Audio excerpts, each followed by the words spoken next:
Calendar time for Ricoeur is a bridge between lived time and in what he refers to as universal time, and this distinction provides him with a framework for a hermeneutics of historical consciousness which, in turn, enables an inquiry that he claims does not originate in the assumptions tied to the epistemology of historical knowledge. This form of historical consciousness, Ricoeur claims, is to be distinguished from the mythical form of consciousness which belongs to mythical times, and which embraces the idea of a great time. Page 105. Aristotle refers to a concept of a great time in his work entitled Physics. All forms of time are represented in this Aristotelian idea, including the great cosmic cycles, the cycle of sush, life, and the temporal linear progression of social activity within the confines of a polis or nation. Myth and ritual work together to situate human life in relation to the great cosmological changes, and the lesser forms of change, connected to the rhythms of life and community. The clock and the calendar, for example, time the occurrence of recurring festivals that shape the form of life we define in terms of rational animal capable of discourse. We observe the clock hands move constantly to designate the same times every day, which in turn enables the organization of life beyond the dawning of the day and the falling of night. On the other hand, the dating of events is a linear progression which relates back to a founding event and a beginning, the birth of Christ, and is a non-cyclical form of time, which forms a dating system that provides man with a uniform infinite continuum, segmentable at will. Benevenist. Page 107 in Ricoeur. This continuum, then, requires a connection of a present to a past and future, which in turn requires the understanding of the different kinds of Aristotelian causal explanations in any attempt to fully understand events leading from and to other events of significance in our life. Every instant is an open-ended possibility that might be filled by an event of transformative significance for my life and/or my community. We might find such an event in a speech, given by a man condemned to death in his prison cell, or in the discourse of other significant figures whose task it is to generate good for their communities. These figures both rely on, and themselves form part of, narratives that possess both necessary and universal components, narratives that both seek to embody knowledge and aim at the good.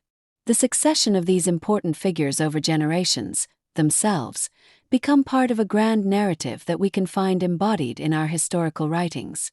It is the universality of ideas that allows the synthesis of, otherwise seemingly unconnected, events. The mortality of individuals obviously also plays an important role in the process of narratizing the important events of an era, whether it be an all-embracing era such as the Golden Age of Greece, or the Age of Enlightenment, that swept through much of the world 2 millennia later. The concept of a generation also serves as an integrating idea, because it is greater than the life of an individual, but smaller than that of an age.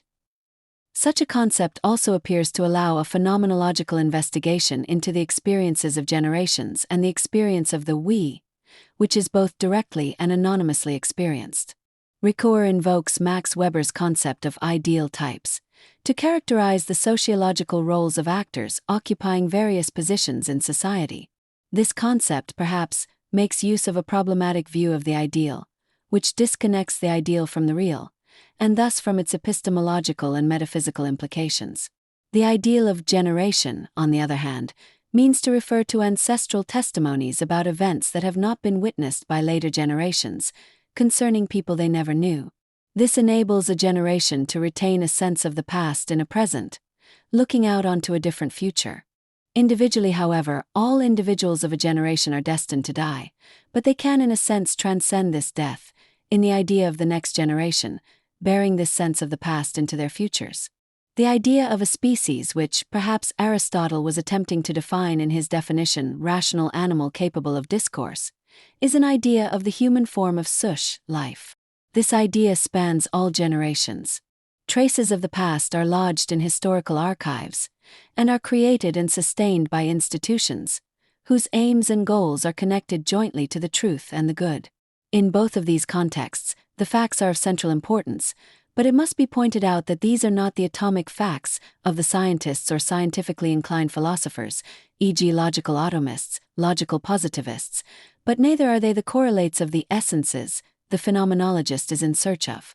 Such essences are not products of the understanding and reason, as conceived by Aristotle and Kant, but rather related to experience, and organized by perception and imagination. The faculties of understanding and reason are related to the telos or purpose of conceptualizing intuitions and experience. This conceptualization process is regulated heavily by the questions of what happened and why did what happened happen.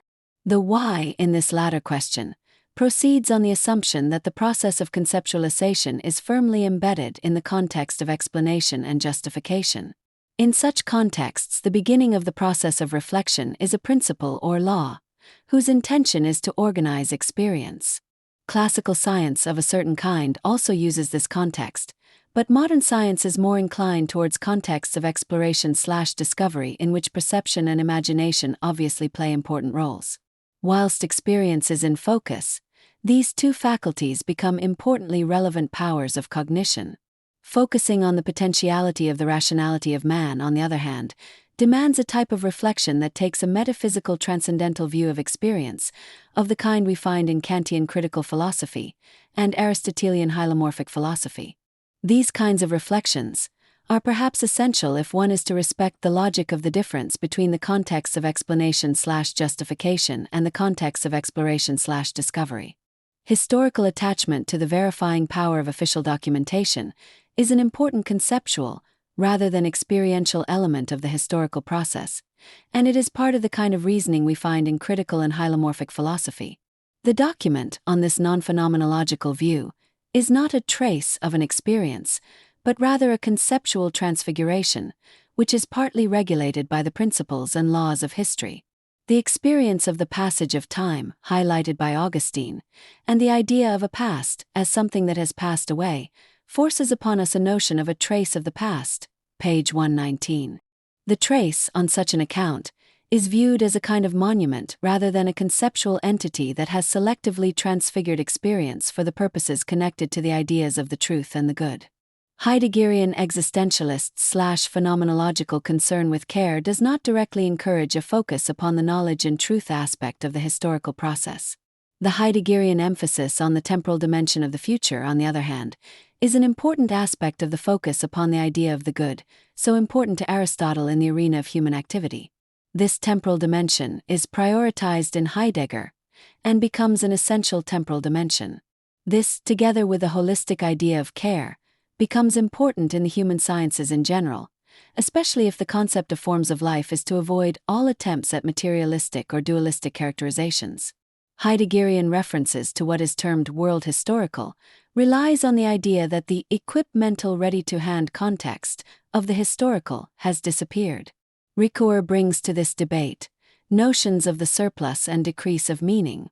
This enables him to view the above-mentioned concrete remains as part of the possibility of disclosing the character of Dacians, having been there, page 122. The remaining trace can obviously be dated, and find a place in the framework of the continuum provided by calendar time.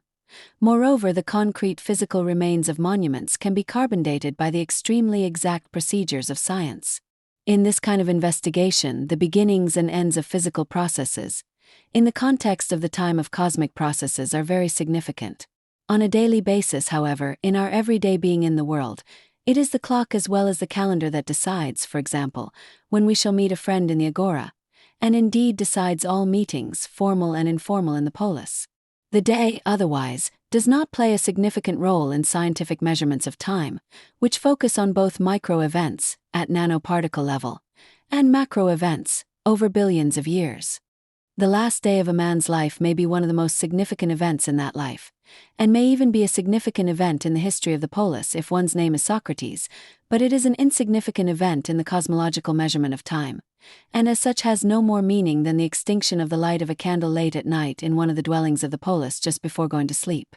Ricoeur subjects the trace to a process of dialectical reasoning in which it successively reveals or hides its meaning, a process which requires hermeneutic investigation that takes the circumspective attitude into account in an attempt to synthesize thesis and antithesis. The idea of a trace, however, does not fare well if the synthesis of the trace combines, firstly, both the conceptual transfiguration of experience we find in the form of historical documents in a historical archive and secondly, in the monumental remains of Greek temples standing alone on barren hillsides. These two forms of the trace will appear to be two different forms of life or forms of being in the world, requiring different human powers for their different interpretation.